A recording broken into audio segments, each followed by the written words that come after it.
Welcome to Flat Earth Debate Live.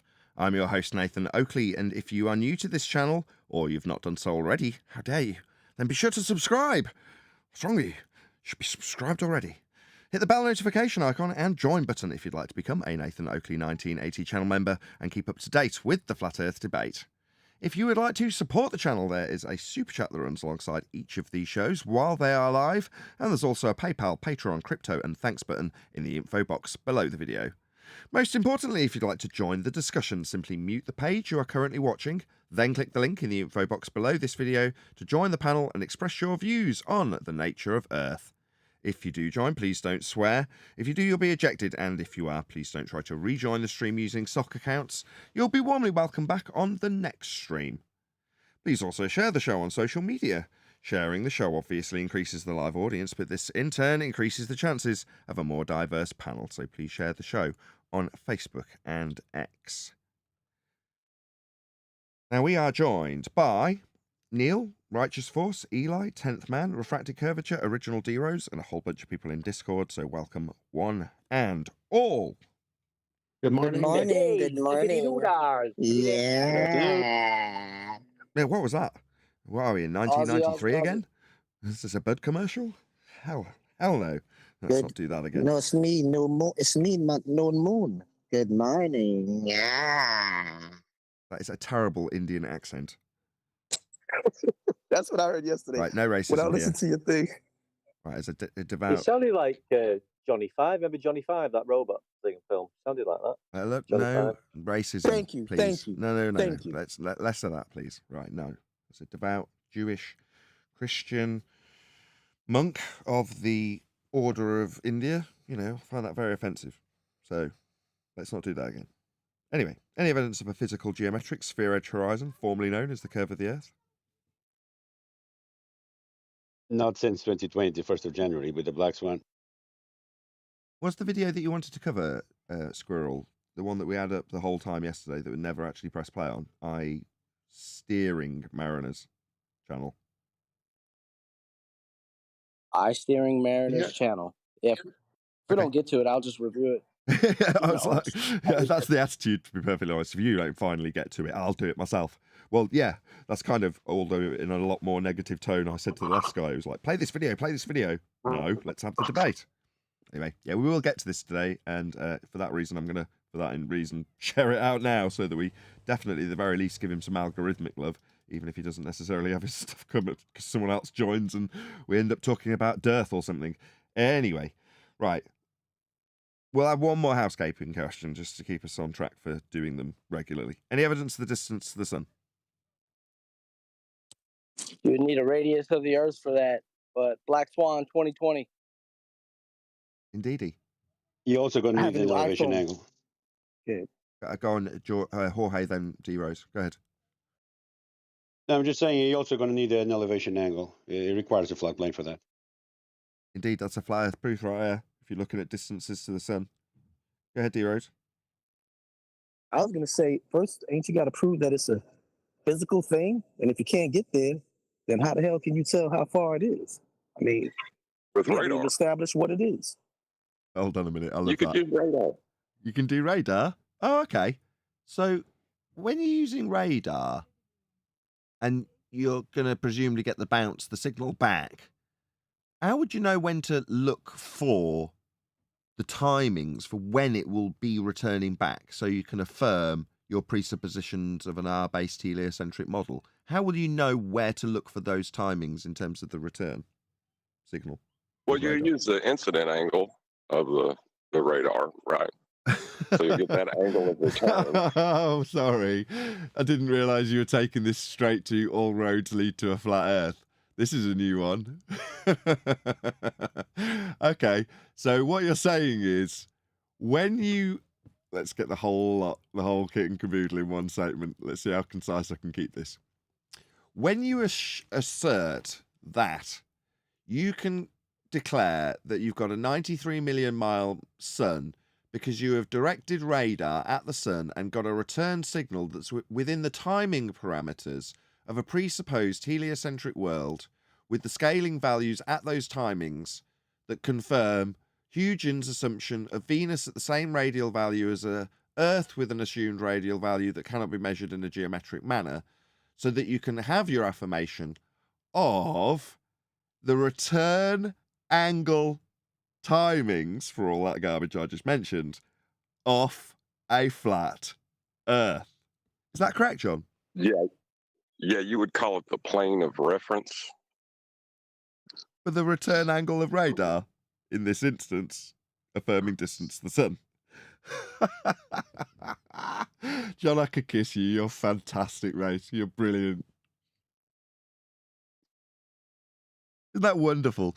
Recently, we've been saying all roads lead to a flat Earth. Why is there only 44 people watching for this absolute gold? Yeah, all roads lead to a flat Earth. And while we did it with... Excuse me. Go ahead, D-Rose. Just can we say that that was a great segue for me as I passed the baton to John for him to go there? Can we give him credit for that? Not really. I mean, if we did that, we'd have to affirm that Brian really Well, actually came up with this a couple of weeks ago. myself credit. I'll give myself credit. Hercules. Good job, Okay, well, fine.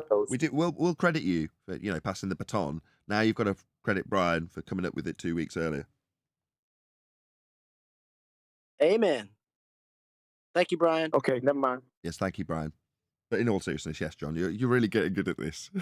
Maybe you did it once before and it slipped me by, where it's, fantastic timing right at the beginning of housekeeping. We're asking for distance to the sun and radar. I've got to be honest, at one point, I didn't know how to overcome that. I'm like, wow, you got a measurement of it. What, with timings that are presupposed and some guy from NASA going, yeah, it's definitely in that fuzz there where we expect it, the exact timings that the heliocentric model gives us. Obviously. Couldn't you see it? Anyway, Nathan, now it's... Can I ask a question on that? Sorry, Nathan. Well, while we just confirm the conclusion first, One Deck. Yeah, off a flat Earth, though, right? All roads lead to a flat Earth. This is no exception. Go ahead, One Deck. Thanks, John. I'm just saying, I did listen to that, but I haven't totally absorbed it all. I'll listen back on that. But this radar to the sun, they're claiming that they can fire a radar to the sun and it bounces back to Earth. If this is going to be some racist remark about black bodies, I'm not having it. As a transgender black Jewish woman, I'm not going to have it at all. It's not on. No, I'm saying, how can they presume a radar is going to bounce back off the sun?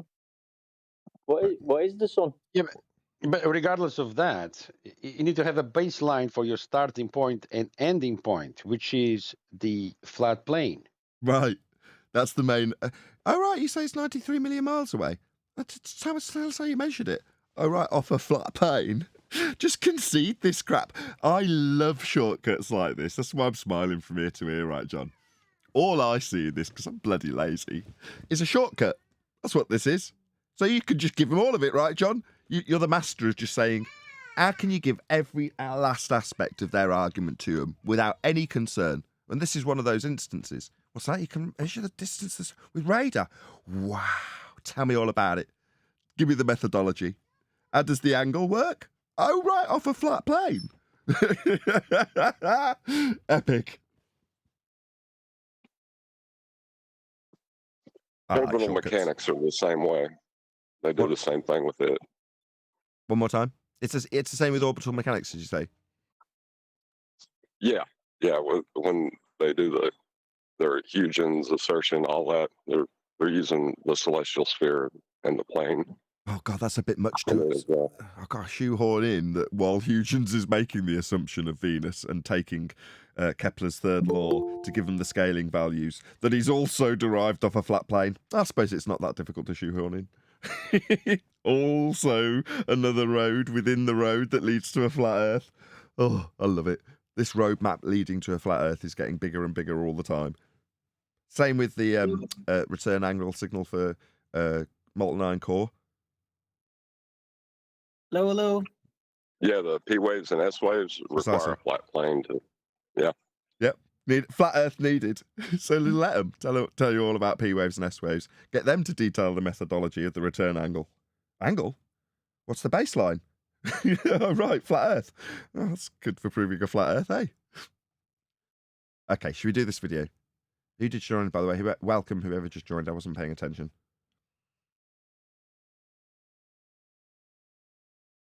Ghost of Christmas Past. horizontal sextant angles, Be as well quiet. as celestial body altitudes. The topic for today, we only focus on celestial body altitudes.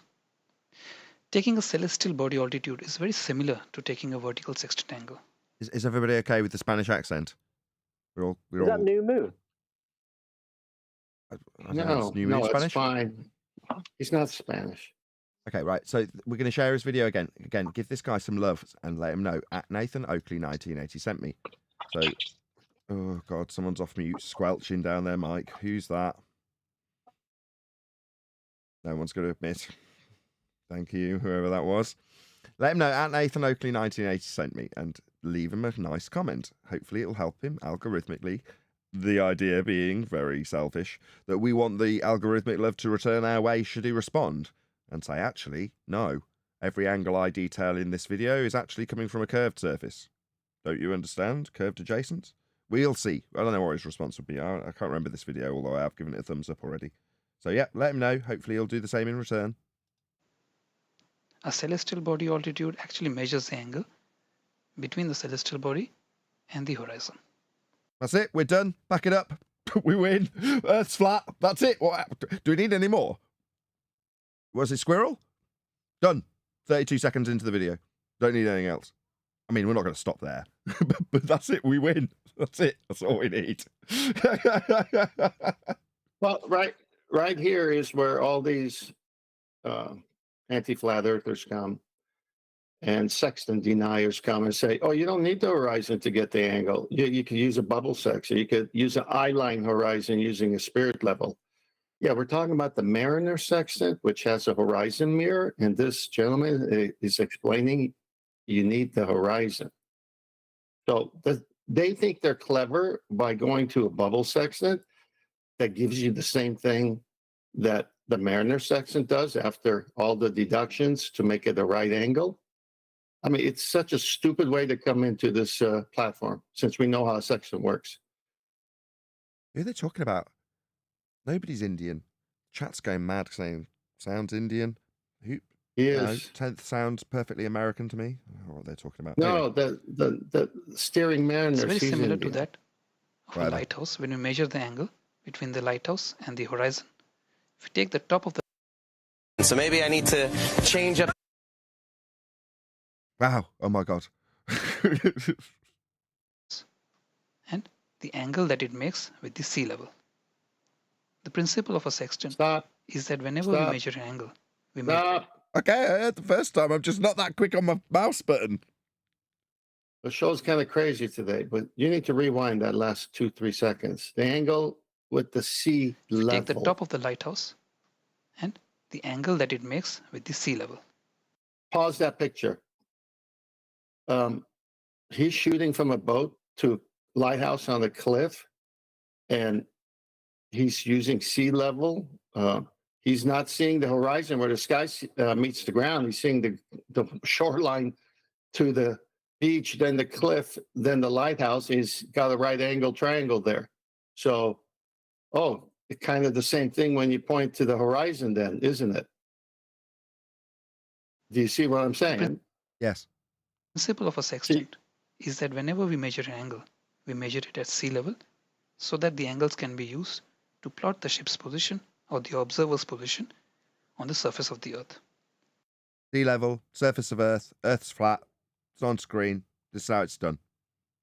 Now I want John to jump in and talk about eye-line horizon, depression angle correction between two horizontals. That's exactly what's happening when you do height of eye correction, bringing your eyeballs to sea level.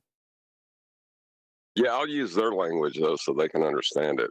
You're getting a horizontal to the plane of reference. They just believe their plane of reference is the center of Earth, which it's not. It's actual mean sea level in the model, which is a flat plane with a celestial sphere wrapped around it. There's no Earth curve in any of that. And what happens, John, when they do it with a pre-assumed globe? Isn't it below surface level? Well, no, that calculation is differential between the horizontal plane and the plane of reference. And you're just calculating the loss of information, and that's what that arc below surface level is supposed to represent. And they just draw a line of correlation and call it a tangent. Thanks, John. Cutting edge. It's going to Look at be a celestial body. We are using the sextant basically to measure the angle between the celestial body and the horizon. You can see with the red arrow, I have shown you the angle that it makes. Why has he got two versions of it? Why has he got absurdium on the right with ground positions that aren't on the ground, and then normality with ground positions on the ground on the left? Why has he got two versions on screen? No, that's his next slide he hasn't commented on. Okay. It's just in purview. Okay. So It makes. Considering the surface of the Earth, we basically bring down the celestial body at sea level and try to make. Whoa. You bring the celestial body down to sea level. Your 90-degree point isn't at sea level on this diagram. It's absurd. No. Don't miss it. The surface. Just play the last 10 seconds again, please. Measure the angle There's so much the angle that it makes. Considering the surface of the Earth, we basically bring down the celestial body at sea level and try to measure the angle in such a way that it can be used in future to plot the observer's position at sea. Got it? I could have gone out and taken a video on how to use a sextant to measure the celestial angle, but then I would not have been able to show you what it looks like from the observer's eyes. Stop. For that reason only, I have used Magic moment. He could have easily done what all the other videos do. You do this with the sextant, do that. He's saying, I'm going to show you what it looks like through the observer's eye. And what does he do? He does a right angle triangle on a globe. And he says, this is what it looks like in the orthographic view of what the navigator's doing. All these guys that. But then I would not have been able to show you what it looks like from the observer's eyes. For that reason only, I have used a PowerPoint presentation to show you. For those of you who have never ever taken a sextant sight, you can visualize what actually goes through the observer's eyes when he's taking or she is taking a sextant sight of a celestial body altitude. As you can see here, you basically keep the sextant at 0 degrees and 0 minutes, and as you start moving the sextant, you basically try to bring the celestial body onto the horizon. That's it. It's as simple as that. So you're measuring the angle. So you're moving the mirror with the tool. And as you move it, it gives you an angle measurement. This is a glorified protractor. But what you're seeing through the lens is, as described, you're bringing whatever you're measuring down to meet the horizon. So they're on the same plane in your eyepiece. Then what you do once you've done that is see what angle you've actually got on the protractor or sextant. This he's got it's curved. Go ahead, 10th. I don't know why our timing is off today, but I was commenting on something very special before this slide, but I'll just stay to this slide and we'll come back to the other one later. He's going to rock the sextant in a minute to get perpendicular so he can get the vertical of the star or sun that he's doing. Because it's the Mariner sextant is used to find out the zenith position of the star against the horizon, perpendicular. And he said we're using the surface of the Earth, sea level. Those words are so important. The surface of the Earth, sea level. Now, the reason it's important is the previous slide showed him drawing a right angle triangle on a globe. Okay, well, what does that mean? Well, he says, I'm going to show it to you the way the observer sees it. Now, what does the observer see? He never sees the dingleberry. He sees a right angle on the horizon. I mean, it's so good. He's showing you the way the observer sees it. There is no curve to navigate or negotiate. All you do is bring your eyeball down to the surface of the sea with the correction, and you got a right angle triangle. Then when he puts it on top of a dingleberry, it looks ridiculous. But he says, I'm showing you what the observer sees, meaning no curve. Show you just give the sextant a gentle rock of your hand to make sure that it forms an arc with the horizon. Once again, you can see what is happening here. You keep it at 0 degrees and 0 minutes. Bring the celestial body down to the horizon. Make sure that the body is just kissing the horizon. The lower limb of the sun is just kissing the horizon. We use the word kissing the horizon. That means it's just making a tangential arc to the horizon. Once the body is at the horizon, you gently rock the hand to make sure when the body is just making an arc with the horizon. I like his animation. I've got to be honest. This showing you how it's measuring the angle and how what you're looking at is being brought down to kiss the horizon as he describes it accurately. Great diagrams, great animations. This is more clear in the next slide. Yes, he did. I know that too.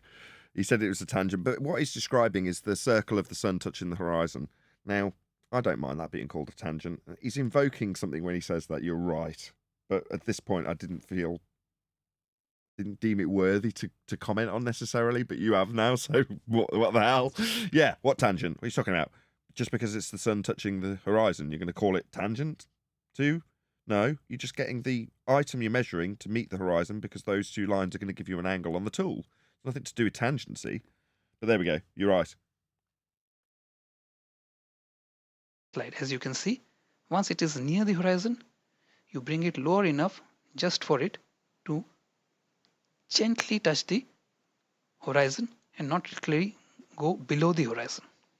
So just rock the sextant till the time you see the celestial. Okay, but you're overriding the pudding a little bit, but there we go. Body doing this. Can I say something, Just Nathan? kissing the. Yeah, go ahead. The tangency that he's talking about in the animation is the horizontal meeting the lower part of the circle of the sun. Yes.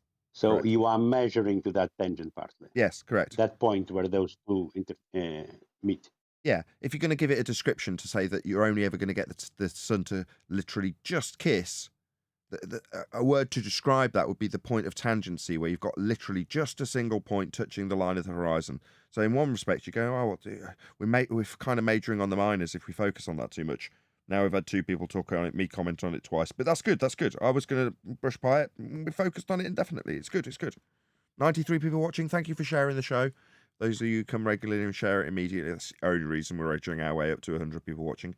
If you have just joined us, thank you for joining us. Please share the show also. Hopefully we'll get to 100 people if a few of the newbies actually smash that share button. So share. Would you like 3 people talking about it? Very important.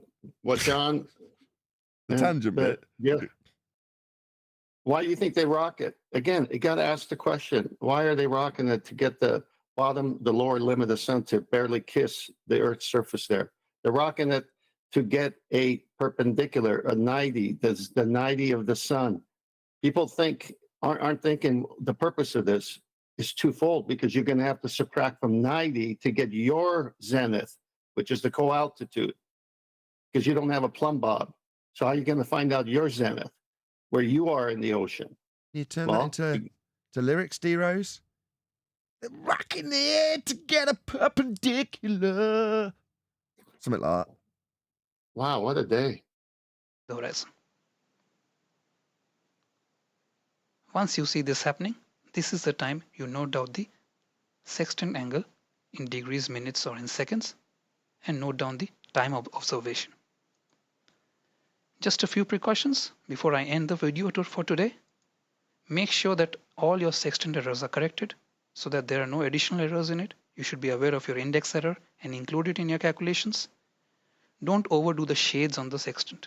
When you're taking a sextant sight, especially for a sun, the sun could be bright and you need to use shades. But don't overdo the shades. The more shades you introduce, the more chances of error creeping in. I didn't know about that. Shocking as I've watched the video previously, but so you've got sunglasses for the sextant. That makes sense. Into your readings are there. Always start from the left and then move over to the dark shade over the sun. We're talking about the shades that you use on the sextant.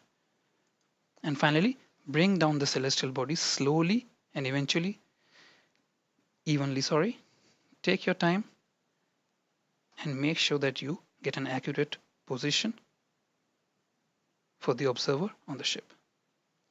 Thank you. Absolute pleasure. That was great. Many issues I had with that. let him know at Nathan Oakley 1980 sent me. We really liked your video. Very good. Liked your animations, liked your Spanish accent. Everything about it was ace. Shout out to Godzilla, who says, please, please, no more singing, Nathan. Yeah, if it was someone else doing it, I would have condemned them immediately and told them to never do that again. Also, Gord, I've got to be honest. I am no singer. He's not Spanish. He's Hindi. What? Did I miss the part about the Geno point? I've edited half of that already, so I might as well plug my own videos to my members. Why not? As you brought it up, so I'm halfway through there or thereabouts, editing the video that's just been referenced by Chocolate saying, where the guy, New Moon, I think he's called, was asked what a GP was, and his answer was globe point. And then when he was told that that wasn't correct, he said it was the Gina point, and the comments went nuts. You know, in the live stream, they were like, "What? Gina point?" No, not a Gina point.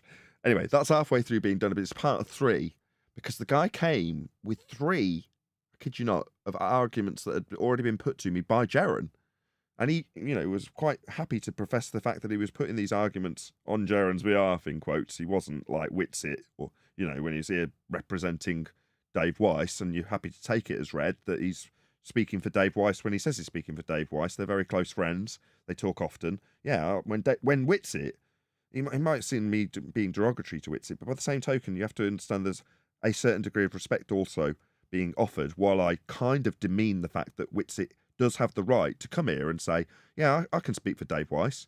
Now, obviously, I'm then going to say, well, speak for Dave Weiss's abuse of the words in science, because if you're speaking for him, there's a problem, right? If you understand how it's not science that he's claiming, that's an aside. But my point is that he can speak for Dave Weiss or Jeran. You know, that's a legitimate, you know, acceptance when someone like Witsit says that. When some Joe Blogs cult follower of Jeran comes along and says he's like, I speak for Jeran because I've watched his videos and now want to parrot his arguments that are crap.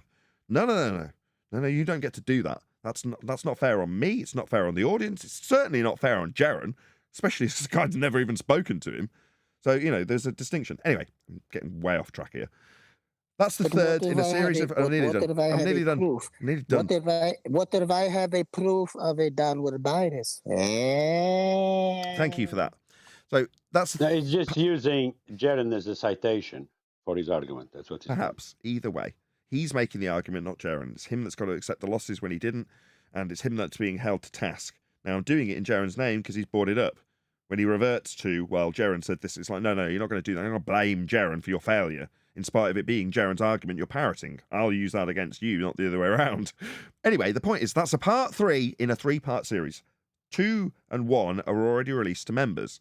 So it's Jeranism Disciple Humiliated and Jeranism Disciple Embarrassment, part 1 and part 2. As I say, 1 is about Bobbity, 2 is about science. 3, when it finally comes out, will be about celestial navigation. I'll probably just put navigation because it's a bit more catchy. But it'll be about the tangent he claimed with a 90-degree position out in space that is not on the ground. The ground position isn't on the ground on a globe on a tangent. Anyway, that was a nice succinct summary of part 3 that's still going to end up being 25 minutes long. Done. Was that a Glover?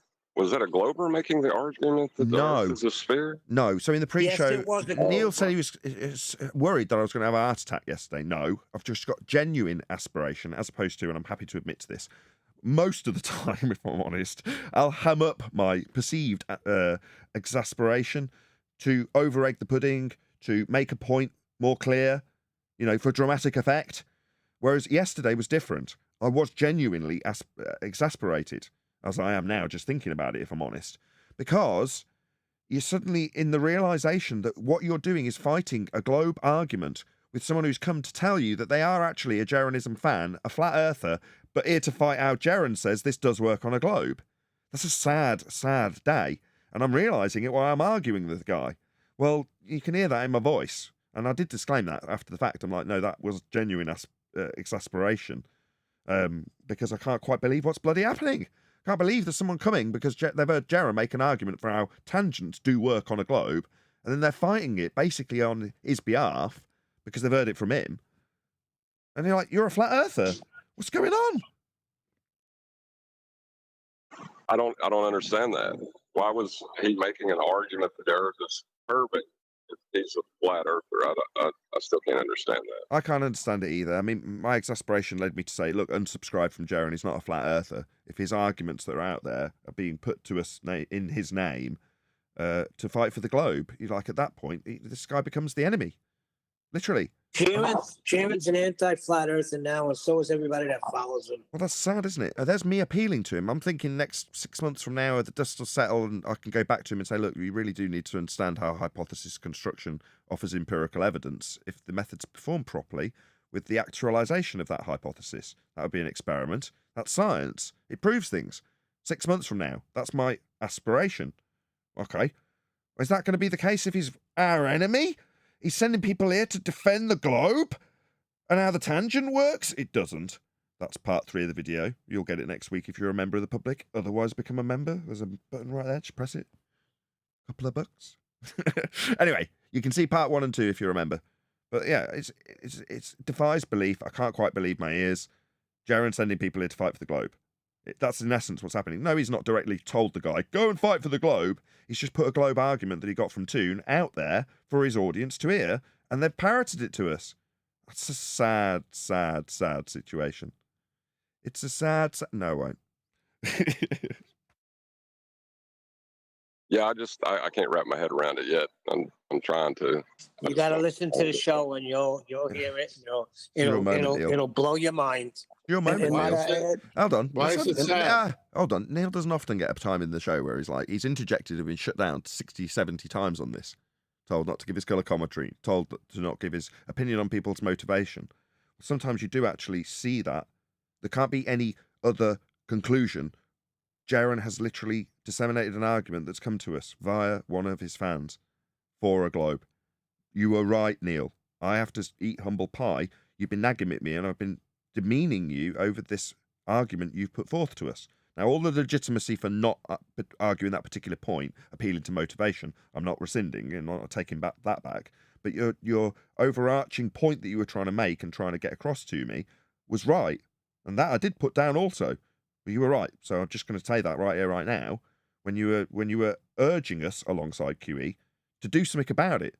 Well, you know, last night while we were having a little chit chat after the show finished, which I don't normally hang around for, that's it. You got to go. Well, what do we do now? Well, suddenly we've got a new enemy. That's sad. I can't quite believe I'm saying it. There's a frog in my throat while I think about it. It's just not a good situation. But you were right, Neil. It's a wonderful situation. Neil. What do you mean it's sad? And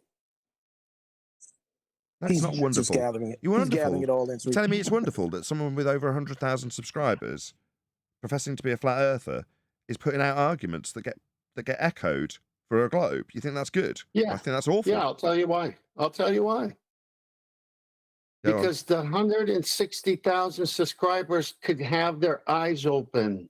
Well, I'm thinking of the audience, not him who's putting out the false information. This is a wonderful thing. Because if you're a charlatan and you get to fool people till the day you die, that's sad. But he's been caught, and that's good. Godzilla 37 from the chat says, the method is the very thing that gives the word science its inherent authority. Someone needs to ask Jeran to define pseudoscience. In the discussion between myself and Jeran, Godzilla, at one point Jeran said that I cut and paste. There was only one thing that I cut and paste for him, and that was the definition of pseudoscience. So the inherent and incorrect belief that you have an application of the scientific method where one is not applied, that's pseudoscience.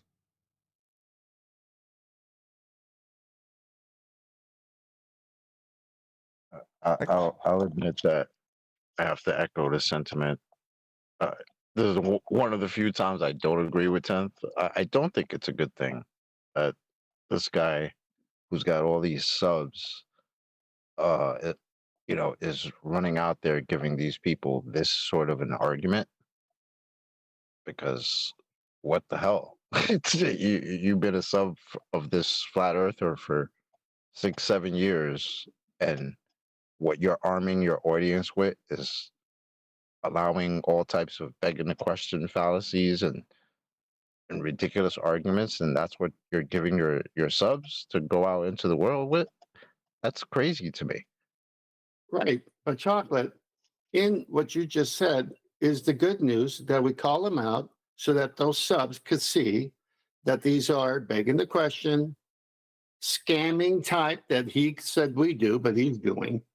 He goes on McToon and makes friends with the enemy and then comes back to his audience and says it works on the globe. And you said he was a flat earther. I'm not sure about that. 101 people watching. Let's see if I can do justice to Shatner's bassoon and his super chat. Whoa, this sextant's of fire. Kings of Leon. Thank you, Shatner's bassoon. You can't. Wow. You can't control people. We can't go to Jaron and say, stop it, do the right thing. But we can afford the time for his audience to see how his arguments fail so they have a chance to make a decision based on facts. So I'm thinking of the 160,000, not Jaron, because you can't make anyone do something, but you can at least expose it. So it's a great day for me. It's not a sad day for me because I can't change Jaron anyway. Ever the salesman. He said no one's going to change it. Positive spin. Those three arguments that they put forward are three arguments that seem like they're aimed at re-indoctrinating someone to a heliocentric faith. Precisely. What have we got? Got anti-science in one of those videos. Check it out if you remember, part 2. One of them is about essentially gravity. Now, I've paraphrased it because every aspect of the argument is identical to gravity until the point that the guy says, I actually don't believe in space. At which point you're like, well, why are you fighting for a downward bias that doesn't apply to gas that's pressing up on a balloon? Well, the answer is because he's got bobbity, as Anthony Riley coined it. That would be the downward bias for incoherent dielectric accelerative force in the background medium they have that's called counter space. Well, that garbage is identical to gravity if you want to bullshit your way around a downward bias we don't have, which it sounds identical to in the initial part of that video, part 2. Jeranism disciple gets annihilated. Bobbity. That's the title of the part 2 video I'm referring to. Part 1. No, it's not Bobbity. Bobbity's the first one. The second one's about science. Anyway, it's not relevant. The third one will get edited and come out next week if you're a member of the public. Check it out if you're a member. Part 1 and part 2. Anyway, 110, 111 people watching. Someone's obviously taken heed and shared the show. Massive thank you to all of you. Smash that share button. Very warm welcome to all of you who's just joined us. Please share the show if you've not done so already. We're having a nice little chit chat about the fun that it is to suddenly have an enemy in the camp of Flat Earth, and he's one of the biggest subscribed Flat Earthers there is. But he's out sending out the globe defending vibes to his audience, which is wonderful. And Tenth's told us all about how fantastic that is, which is nice. No, the problem is even in QE's chat, they're not getting it. They're all lining up with Jaron, and they're all accusing us of infighting like we're the aggressors. We're just trying to wake people up. That's all. There is no getting it together and let's all have a happy Flat Earth family.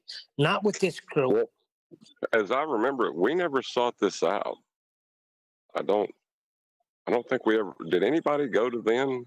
No, but we're getting blamed. Yeah. We're getting blamed for being the Hold on, bullies. Neil. Yes, I did. I proactively we went, get called yes. scammers Hold and on, we're hold the on, bullies. hold on. That's good. I can't leave that hanging out there. No, John, I proactively went to Globebusters to disseminate the truth of science, proving things and how it had been hijacked to make claims that simultaneously they had been utilising when they claimed that they got science for Aether with Michelson-Morley demonstrations and fibre optic gyros. So I also attempted to explain how fibre optic gyros with a claimed perceived 15 degrees an hour drift would be a second reference frame turning underneath stuff, which would cause planes to have shortened flight times. Now, that was a lot of information that now I can concisely summarise my visit to Globebusters with.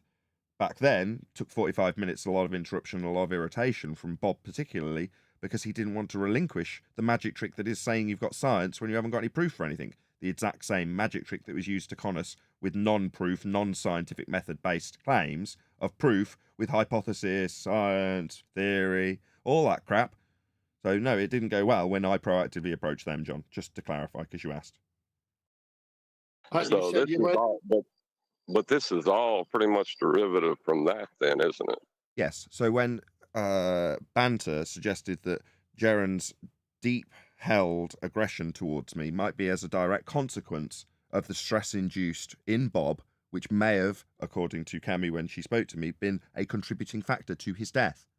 Now that is a sad thing to hear. I have absolutely no guilt for disseminating the truth of science and will continue to do so in the face of this information being passed to me by a bereaved wife of a man who passed away amidst stress after watching my show daily. So that is what I've been told. Now, simultaneously, while Bob was watching the show daily, he was instructing his audience not to. Now that's a side issue. The point being that apparently that stress has a connecting link that you can put into the chain that was suggested by Banter was a contributing factor to Jerans' aggression towards me, which seems over the top. Well, maybe that is a reason. I don't know.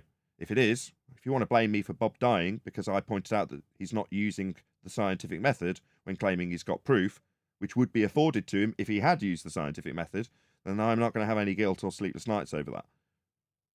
Now, And with that, and with that being said, Nathan, to allude back to what you were saying, how you was very apparently exacerbated because I could hear it in your voice as well, and I was kind of frowning my face like, is this guy? You know, you got to think about your health as well, yours, as you're passionate about this, and as you go in. I don't know how many times you've been taken to this point, but that's not really good for you neither. We're getting older, so you don't need to be getting yourself hypertensive just because you're trying to prove something to a thickhead. Okay, fine. Something that you know is true. You know what I'm saying? I agree. So, very few things will get my blood pressure actually raised to that level. But when it's somebody who's on our side, that I've rubbed shoulders with, that I've developed arguments with, that we've gone through the thick of it for years, he's one of the OG flat earthers.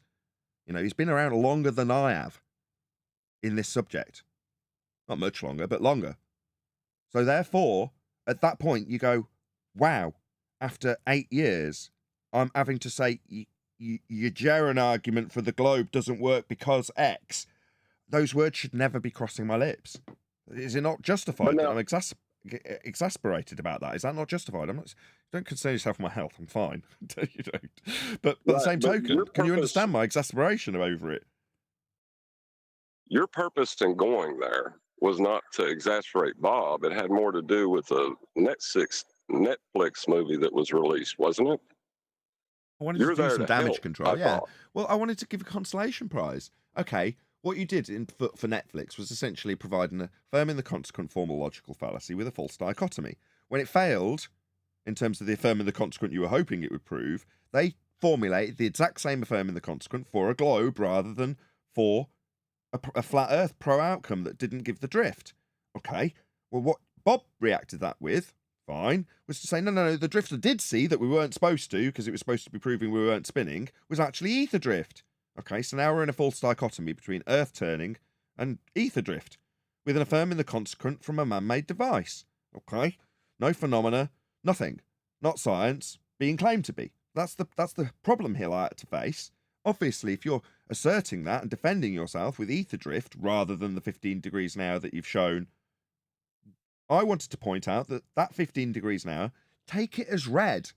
If your opponent's saying it's Earth turning underneath the fixed frame of the gyro to show a perceived 15 degrees an hour drift because Earth's turning under the gyro, then Earth's turning under the gyro. Well, if Earth's turning under gyros, then planes are going to have their flight times reduced. Now that I wanted to give him as a consolation prize for his absolute shit show mess that he left for us on Netflix by claiming science for this and that. Bloody outrageous. I went with a hand out to say, no, I can help you through this shitstorm by showing you the fallacy that was employed by you and showing you how it isn't science and how they've hijacked science, in the same way you have, to claim proof where they haven't got it. Well, all that needs to be dealt with. Well, what I got back then, same as I've got now, is you are evil. How dare you tell me how science does prove things?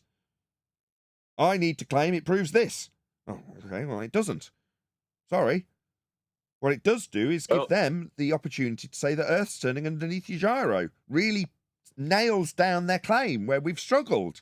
Because they start telling us about how things aren't drifting, giving us globulus effect where there's one reference frame and Earth's not turning underneath and we wouldn't expect to see anything.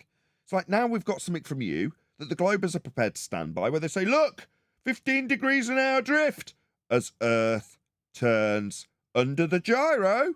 All right, so Earth's turning under gyros. Yeah, we're gonna see some effects of that now, aren't we? If Earth's turning underneath stuff like planes and helicopters and hot air balloons and gyros and pendulums. Yeah, we're gonna notice, but we don't. That's where you take the argument. That's what I wanted to pass on to Globebusters. Listen to the show. Listen to me talk to them. Right. So you didn't go there. You're not the one that started this thing. You went there to try to offer help. Your hand was smacked away, and then they come seeking us. So like I said, who went to them? You did with the best of intentions, and now they come to us trying to start arguments. Yeah, but those best of intentions took away their magic trick. I've done the same exact thing with Dave Weiss. I went to him, personally, privately, verbally, on a phone call, and started to tell him about the scientific method and how it proves things. Halfway through, he shut me down, told me he didn't want to hear it. From that point forward, the communication and the relationship and his endorsements all fell apart, and slowly it became a decry of us and a boycott of us and how evil we are. Why? Well, because like with Bob, I was taking away a magic trick that Dave Weiss has been out on the circuit for a considerable amount of time, utilising the scientific magic words he hasn't got the method for and doesn't understand. So Dave Weiss, recently in a series of texts back and forth, has also started to call me a scammer. It's a fact. While he brags about his boat and his money and all the people that are listening to him as a perceived leader of this community. Well, simultaneously, I'm telling him, no, we're going to still be having this conversation in years to come. It's never going to end. I'm not going to go away from this. Okay? Well, it didn't work out well for Bob. If it is actually, as Cammy has told me, a contributing factor, it ended up killing him, if that's to be believed. Well, do you want to go down the same path if you're Jeran or Dave? Are you going to really die on that hill? Not just figuratively? Because you want the magic trick to work? No, we can teach you shortcuts that are far easier than just lying about having science when you haven't got it. But we need to nip that in the bud. Like I needed to nip it in the bud with Bob. Now I need to nip it in the bud with Dave. He's there. I forget Jeran. The biggest offender is Dave Weiss. He's out everywhere saying he's got scientific evidence for garbage that couldn't even go into the method. Concrete nouns half the time. I need to stamp that out. He's making us all look like frauds. Well, that's not going to go away. I've explained all of this. I've explained the scientific method to Dave. I've gone through it, half gone through it verbally. The rest of it I've gone through with him in text message. None of it's been taken on board. Same goes for Jeran with all the arguments that people like our friend New Moon came with.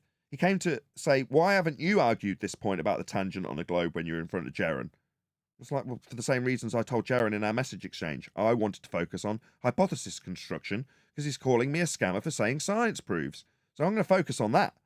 The fact that I let it slide is absolute nonsense garbage. Took me biting my tongue to not do so, to keep the focus.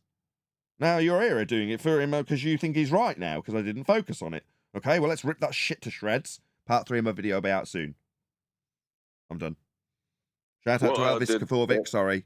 Nathan, let's start that again. Get my eyes to focus. Elvis Kafovic says, Nathan, so why did his gyro drifted? Because it's faulty. Gyros don't drift. Thank you for the super chat. But you're going to invoke a false dichotomy when you can make up any number of reasons why the gyro is drifting. Even if it's faulty is one of them. You could make up, say, photonic torsion as a bullshit reason. We don't know. Who cares? I'll tell you too. But the thing is, did the guy address the one topic about hypothesis construction? Did he challenge that while he was there? Which guy? You have to be specific. New Moon. New Moon confirmed it. I asked him, through dragging him backwards through a hedge, to paraphrase back my description of hypothesis construction so that he could affirm the empirical outcome that is only possible in both the positive and negative. That is to say, he paraphrased back part 2 of the video that's out to members now. That would be Jeranism Disciple Humiliated, and then part 2, and then the actual title is Science. Well, in that, I've trimmed it out at the beginning of the intro, him affirming that if you've got two sides of a hypothesis, through broken English, admittedly, you've got one side that's proven and one side that's disproven. So when he affirmed that back to me, after I paraphrased it to him, he was affirming that he understood how it disproves things. His claim, slightly different to Jerans, but along the same lines, is science can't disprove anything. Okay? All it does is disprove or prove the hypothesis because it contains two outcomes, and both can't simultaneously be true. He affirmed it enough for me to trim it out and make it explicitly clear that he understood it to the audience listening to part 2. Check it out if you remember. Go ahead, John. I'll tell you two things. It John. wasn't. It was. John. Well, I was just wondering if I'm still trying to get my head around how they're not getting this. I mean, because it's pretty basic. It's stuff they were taught in elementary, middle school, high school. There's no way they've not been. Pride. Same reason why he couldn't let go of the freaking Aether. It wasn't. I'll tell you two things. It wasn't. The drift wasn't caused by Earth's curves, and it wasn't Earth's rotation, and it wasn't caused by the Aether. Okay. End the story. They can't let go of that. It's pride. Affirming the consequent. Might as well break that down as well. But no, that's not. The point when we got to that point, or I got to that point with Bob on Globebusters, was to explain that step 1 would need to be in place for us to start doing the science of it and claiming it's science and proving Aether and proving drift. Step 1 is observe a natural phenomena. Well, in this instance, there isn't one. Like we explained with Whitsit, he's more than happy now to confirm that there's no phenomena, but there might be, and we might be able to measure it in the future. But we've got a measurement. Do you not understand it's a measurement that we've got? Definitely got. Okay. Yeah, it's not a naturally occurring phenomena. Therefore, there's no science to apply. Everything will be technology-based. Like I say, they want to call it science because they want it to prove Aether. Well, we need to stamp that out. I went there to explain how the scientific method worked, but at that point, I become the enemy. Like I'm currently the enemy of Dave Weiss, who's also calling me a scammer. Because suddenly I take away his magic trick. He says you can scientifically prove that its angular size is too small. No, you can't. That's just a total lie. It's fraud. Dave Weiss is a fraud. Now, as far as I'm concerned, I don't want to be associated with Dave making us look like frauds. Now, when he cut me off, was it because he wanted to have plausible deniability and ignorance? Don't care. Still making me look like a fraud. Especially when he says that me saying science does prove things, with his camp decrying me as a scammer, which makes everything I say look like it's legitimate, while Dave's out on the circuit claiming he can prove concrete nouns with science. Well, this is never going to end. Either I'm going to have a heart attack, as Neil thinks I'm going to, because people keep coming arguing for the globe on the Globebusters side. You're like, what's going on?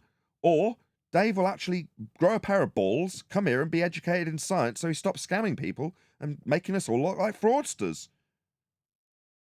Yeah, Dave Weiss has the most. Sorry, Dave Weiss has the most gall because he put his money on you in the ring.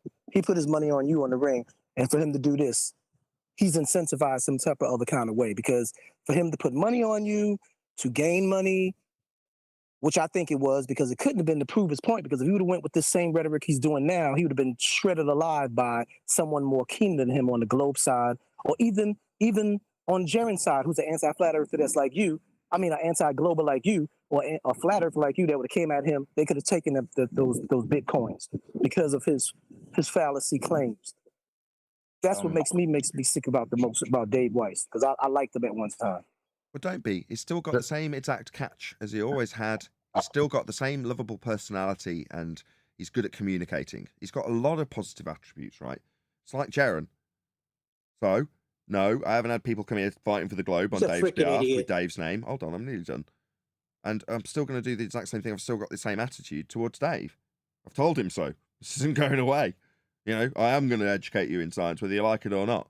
Now, if we have to use your name to do it with educational lessons in Dave Weiss's name, because of him out committing fraud, claiming he's got science when he hasn't, then so be it. I'll do that indefinitely. And they can bleat and moan about how I've put their faces on my thumbnails. Oh, well. Well, come here and get educated about science, and then you can do a better job of fighting for flat Earth without taking these mystical shortcuts with lies and fraud about science. Don't need to. Got good arguments. Spent every single day of the last 8 years developing them. Well, look what happened. Just so I can clear this up. Sorry, Neil. Just so I can clear this up. So, Dave Weiss is also in the camp of calling us scammers because we say science proves things, while simultaneously running around saying how he has scientific proof for things. Not exactly. Some of which are not you even paraphrase that into a scientific. scenario that isn't strictly true. Whilst discussing with Dave when he'll be coming here to be educated in science, he didn't exactly decline.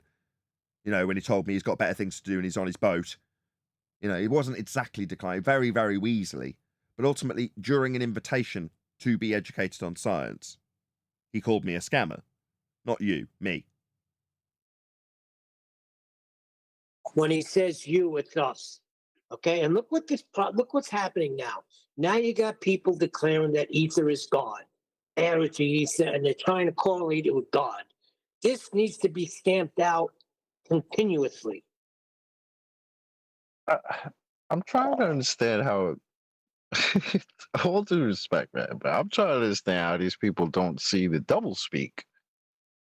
How do you just jump on the bandwagon of calling somebody a scammer because they're saying science, simply saying that scientific method can be used to prove things and disprove things, and you're running around talking about you got science for shit? I'm with you, Chocolate. How does this? I'm with you. What the hell is going on? I'll tell you why. Hey, Chocolate. You know why? Because prove anything. Science. Yeah, in Dave's opinion, science proves everything that he claims it proves. But then when someone who's more adept to the knowledge of the scientific method proves him, you know, considerably, not being disrespectful initially until he starts barking back, that no, that's not exactly scientifically provable. Then instead of him saying science doesn't prove anything, he'd rather join the bandwagon of Jerans, who doesn't know jack about it, and say Nathan's a scammer because he's telling people that science proves everything. Listen, the title is in that guy, what he said yesterday. He was Google searching the scientific method, and he's not coming up with A, B, C, D, or 1, 2, 3, 4 steps. He's coming up with the pseudoscience definition of the scientific method. And that's what's happening. With that, I'm going to say if you are watching this on either Nathan Oakley 1980 or Nathan Oakley premiering streams, then stay tuned as there will be an after show to follow. Fortunately, though, if you are watching this live, this is where we bid you farewell. So another massive thank you to all of you who smashed the super chat, liked, commented, shared, subscribed, joined as a Nathan Oakley 1980 channel member, gifted out memberships, hit me up on PayPal, all that good stuff. I've been Nathan Oakley, and I will see you all in the next video.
What a lovely day!